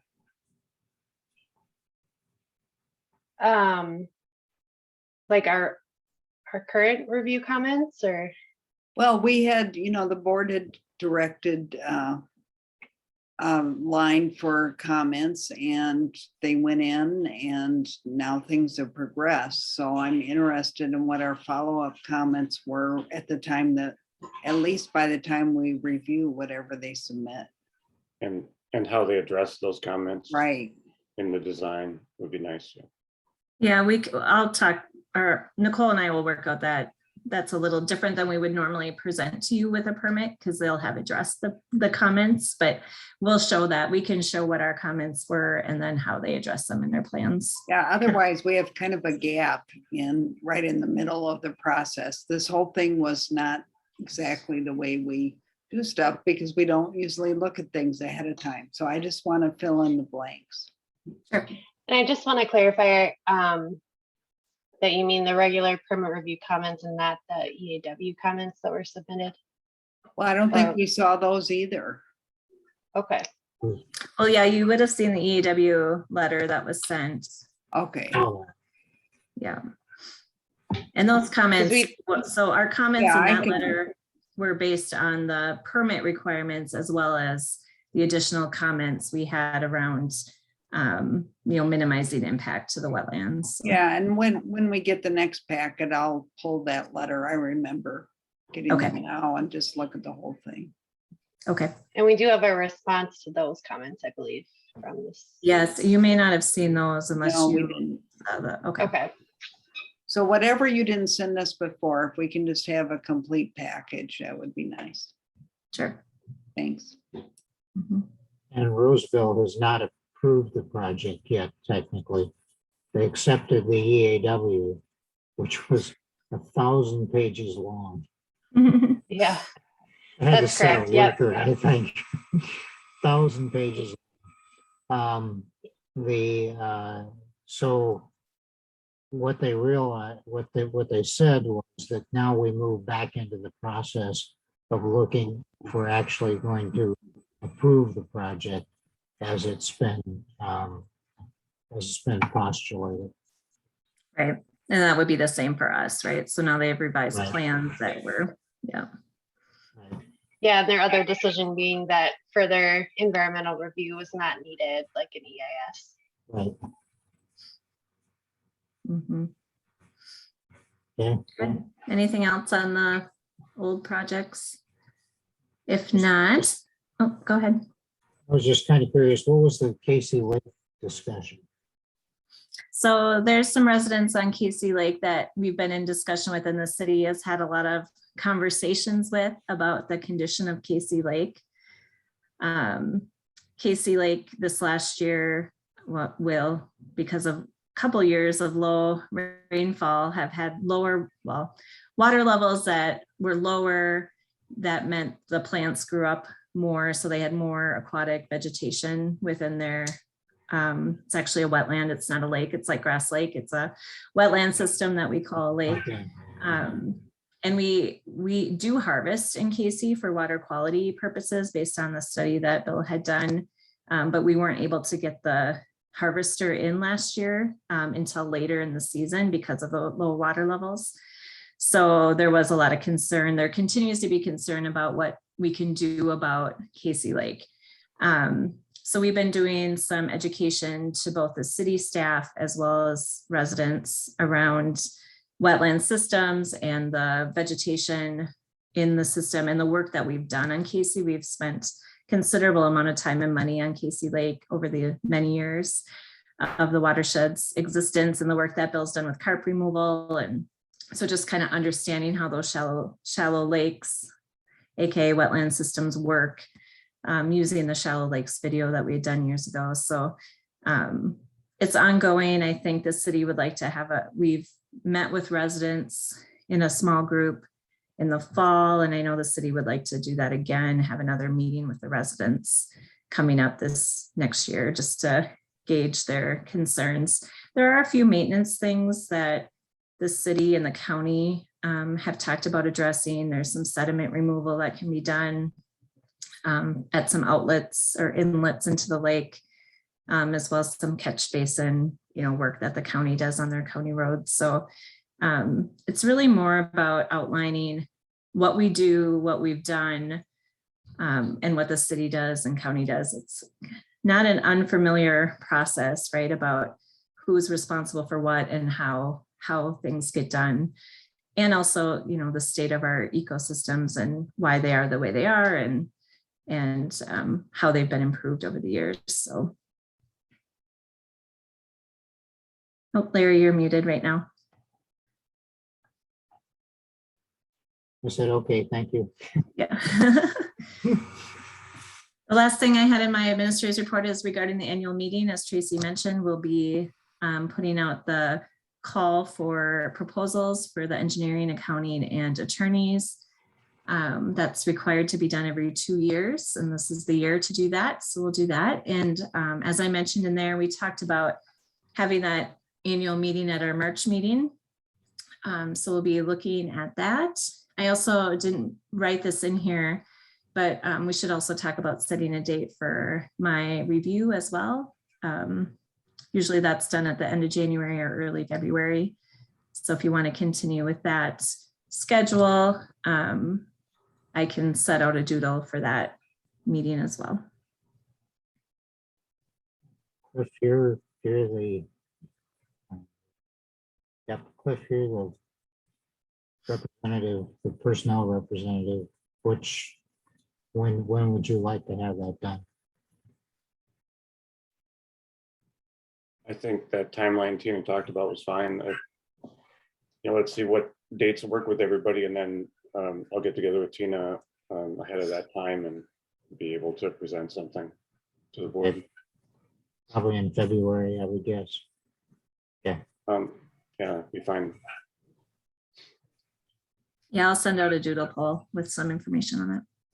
Okay. Yes, Val? For the annual meeting in March, I know that family spring break month effectively for schools, and I was just trying to, I know you want everybody there at the meeting. I just was hoping we could settle on the timing of that, because I know with the craziness of the school schedule, I will probably take my kids somewhere. Well, it'll be that's our first Wednesday in March for the annual meeting. So it's just during our regular meeting in March. It's not an extra meeting. March 2nd. It's not an extra, no. It's at our regular meeting. Okay, if there's an extra one, I just need to know. No. It's just part of our regular meeting that we call our annual meeting. Okay. Anything else, Tina? I did not have anything else for you tonight. Okay. Then we move on to project and program status report. Has anybody got a presentation or review that they want to do? No. Then I have a couple of questions. On the North St. Paul Target Store retrofit project, you said you were meeting with representatives from Target to review the situation and see where else they might want to go. This may sound like a strange question, but what kind of people do you meet with? Oh, go ahead, Erin. Oh, Paige, no, go ahead. Yeah, so we met with, and I don't know all their titles, but we met, there's a guy who has been our main contact. He's like their stormwater coordinator for Target Corporation in our area anyway. And then there are a couple people from the real estate development, and then Erin, I don't know if you know the other titles, but they were Target Corporation people.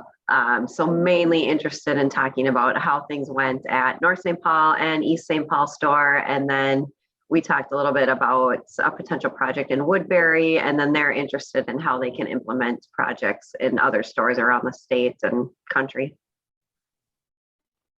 I was just curious as to who was going to show up. Yeah.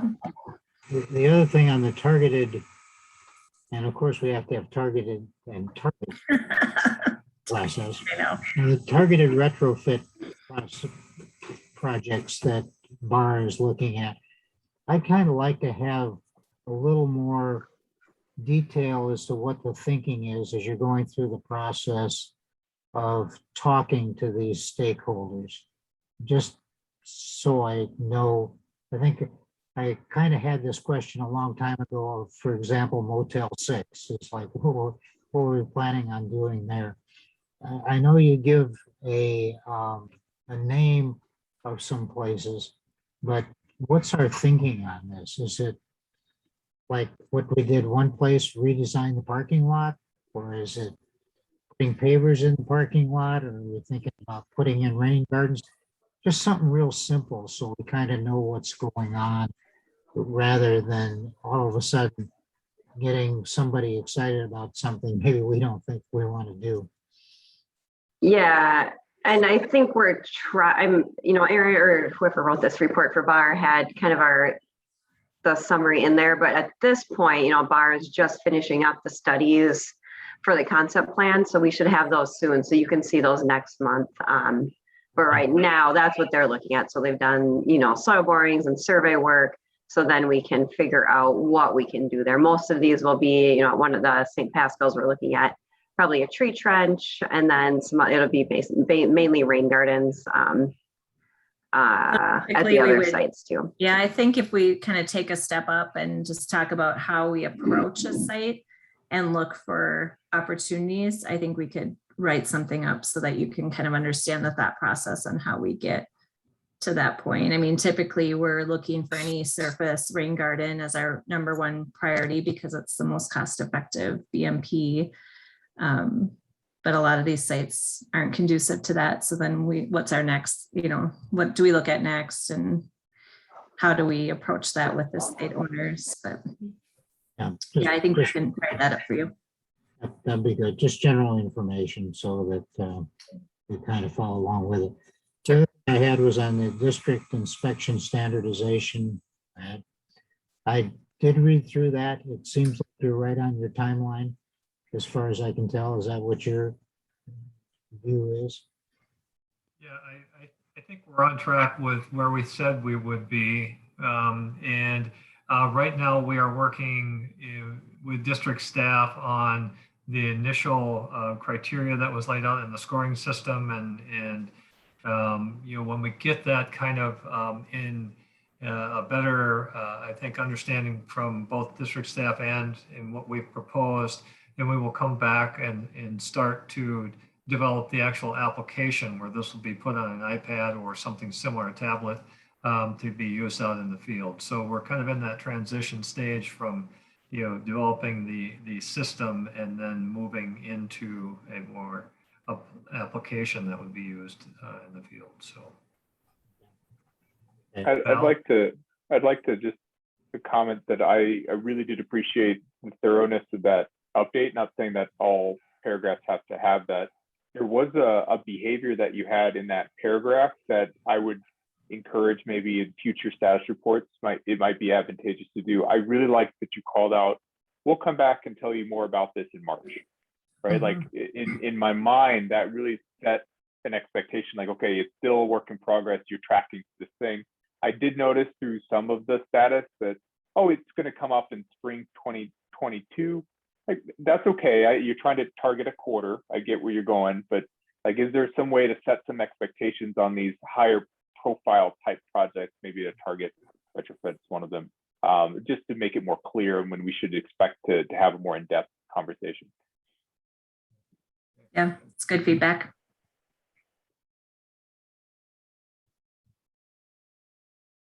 I thought it was a good report from that point of view, so thank you. And I also see from this that Fitzgerald finished their work under stress, I'm sure, but they finished. So they a little extra next year. Extra incentive to get to that point.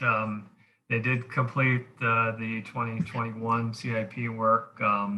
My understanding, Tina, you can confirm this or otherwise, that they did drop off the submittals that were required for the CIP 2022 project. They were going to do that today. Now, whether they ended up in the office there or not, you may not have been in there to see. I wasn't in the office today, so I'm not sure, Dave, if you saw them, but it was also pretty snowy, so I'm not sure they were able to get in.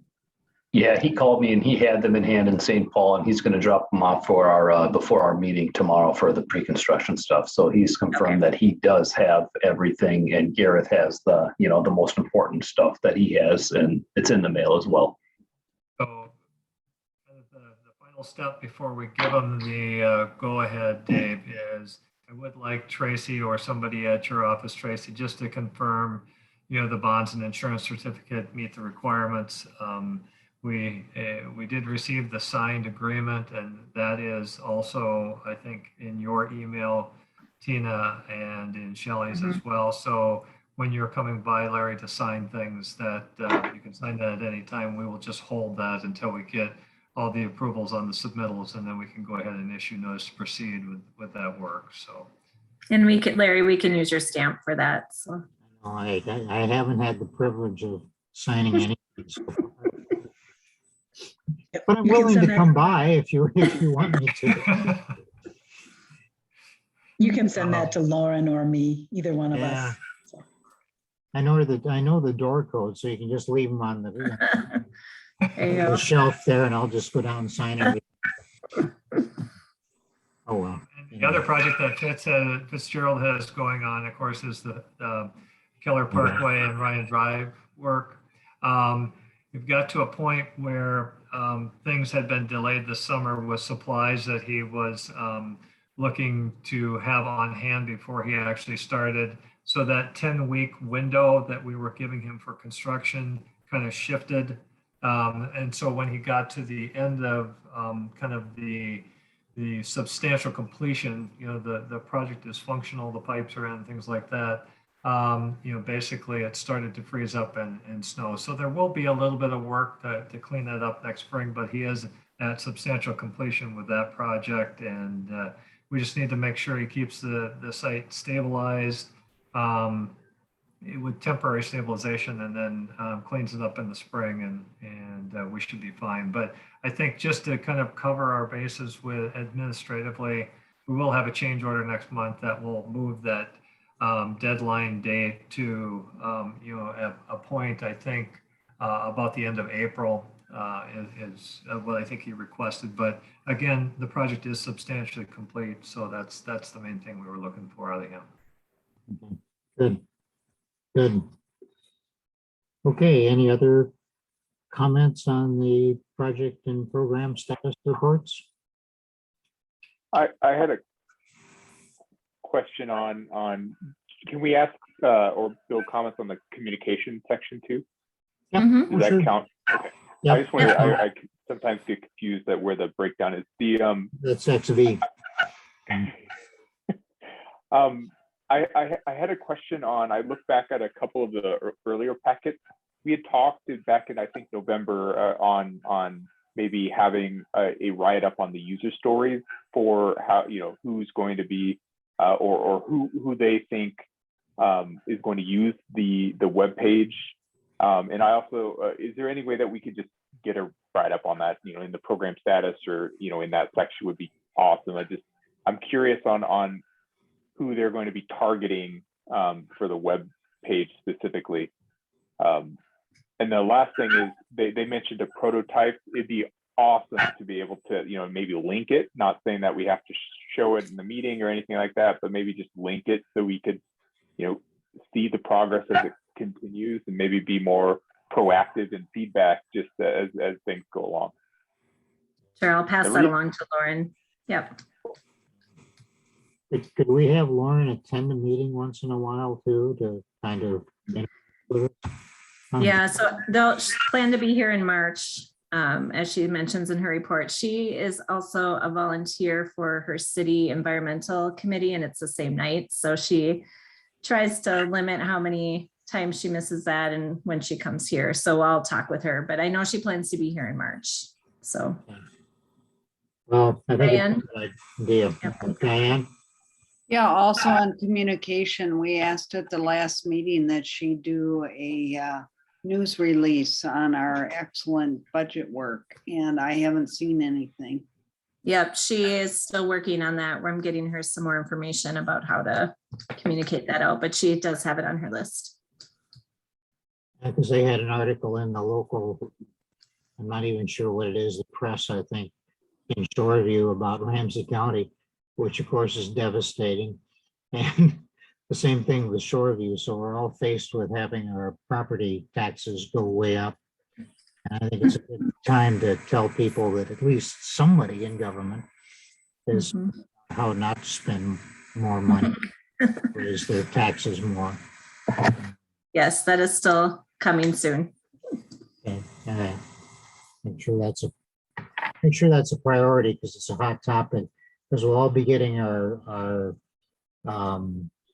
property tax bills sooner rather than later, unfortunately. So, okay, managers' comments in next month's meeting.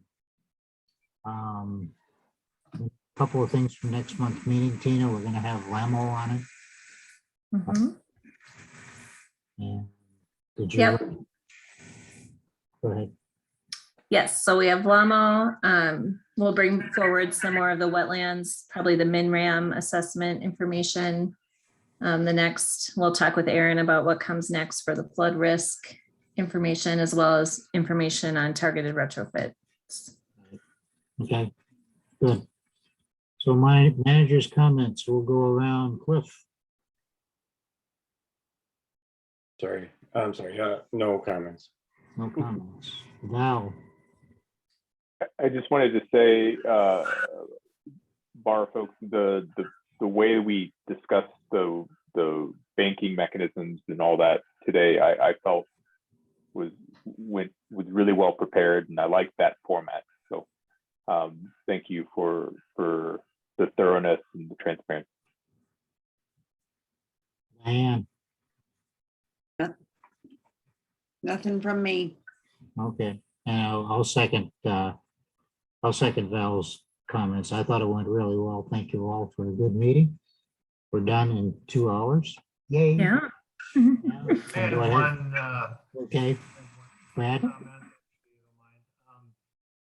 last month, you all had received a quick survey that we had tested out.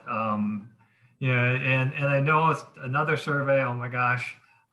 If it doesn't fit into your schedule or interest to go to fill that out, it should take 2 or 3 minutes, but if you'd rather not, that's fine. But just a heads up, we will be doing that periodically. We will give you a heads up as an email from either Aaron or myself before it comes out. I know some of you filled it out. Thank you. If you don't want to, that's fine as well. But we really do appreciate any feedback. It's tied to these meetings because we want to make sure we are giving you what the best we can and what you need for these meetings. So they're really the questions are structured around how we can improve from bar attending these meetings and do a better job. So they come through your district email, just a heads up there. Yeah, and I'll just make a comment on that because I did not fill it out, not because I didn't want to, but because it seemed like every system I was interacting with at the end of the year, meaning retirement, Medicare, all this, they're all changing platforms. So I have a lot of work to do. So the day after Christmas, I opened it up and I started to work on it and it said, no longer valid. You had to get this in by the 23rd of this. We will resend if So you are I- so inclined. So Sorry about that. I gave it up and I thought, well, okay, fine. Well, how about we will resend. I mean, those of you that filled it out already and we saw that it worked for you, we won't resend, but we'll resend that. So thanks for letting us know that, Larry. Okay, I think I have the rest of my obligations fairly well taken. Okay. I'll find out when my first medical bill bounces back at me and then, oh, you made a mistake. Okay, and I have no further comments except for thank you for the meeting. Do I have a motion to adjourn? So move. Seconded. We're adjourned. That's all we need. We don't need a voice vote or anything. So thank you all. We'll see you. Bye now. Bye, everybody. Hi, everyone. Good meeting. Thank you. Yep, take care.